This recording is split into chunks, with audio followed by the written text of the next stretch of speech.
भोसलेंची सून, जाधवांची कन्या भोसलेंची सून, शुभांची माता भाग्य कोणती अजून, शुभांची माता भाग्य कोणती अजून. हिंदवी स्वराज्याचा पताका अभिमानाने डोलते, लक्ष देऊन ऐका मी जिजाऊ बोलते, मी जिजाऊ बोलते. आमचा जन्म जाधवांच्या घरी झाला, तेव्हा दारादारात रांगोळ्या काढल्या गेले, तोरणे लावण्यात आली, हत्तीवरून साखर वाटण्यात आली. आमचं नाव जिजा असं ठेवण्यात आलं. जिजा म्हणजे जय आणि विजय.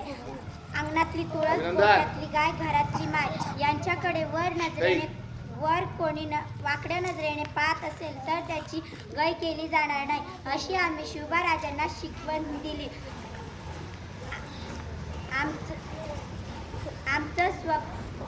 आमचं स्वराज्याचं स्वप्न तर त्यांनी पूर्ण केला. त्यांच्याविषयी बोललं जात होतं. एक होते राजे शिवाजी, भीती नव्हती परिणामाची. एक होते राजे शिवाजी, भीती नव्हती परिणामाची. पर्वा नव्हती आई भवानी व जिजामातांची, पर्वा नव्हती आई भवानी व जिजामातांची. मुहूर्तमेढ रोवली स्वराज्याची, मुहूर्तमेढ रोवली स्वराज्याची. म्हणूनच म्हणतात जय भवानी.